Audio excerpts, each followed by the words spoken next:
And we're back here on Go, and it is the talk of the town, of course, the Browns moving from downtown to Brook Park. Wanted to get to some perspective here on the move, so we bring in Scott Petrak from the Chronicle-Telegram. Scott, you and I have been talking about this for a long time. I don't think you're really surprised about this. No, not at all. For months, they have had the option to buy that land in Brook Park, so you could tell that that was their intention to move. So let's go inside the head of Jimmy Haslam here. And why did the Haslams, Jimmy and Dee, why did they want to do this? I think it's about money and control.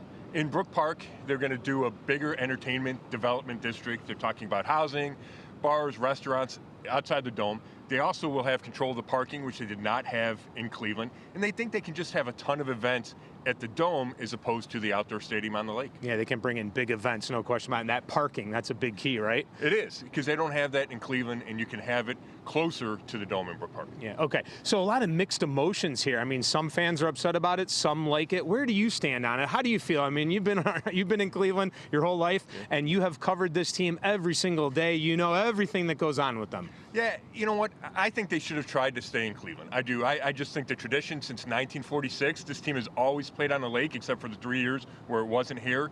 I understand wanting to do more events, and that the dome will hopefully do that. But I like the idea of staying on the lake, and I think it would have been better for the city. Yeah, it is an unbelievable time, no question about it.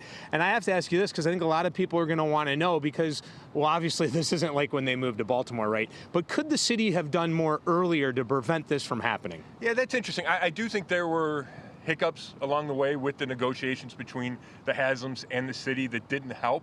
But I think once the Browns looked around the league and saw some of the domes that were out there in other cities, they were convinced that that would be better for them business-wise. How about the timing of this? I mean, with the Guardians doing so well and the Cavaliers announcement, I mean, it just seems just bizarre. It does, and I think the Browns would probably blame the mayor for announcing it yesterday before the ALCS, but they had told the mayor the night before that their intention, so I think there's probably blame on both sides for that. All right, Scott Petrak from the Chronicle-Telegram does a great job writing and talking about the Browns all the time. Thanks so much for waking up for us this morning. Judd. All right, Tanita, there you have it, some great perspective on this move. Great perspective, and I like what you said. Mixed emotions about this whole thing on both sides. All right, thank you, Dave. No mixed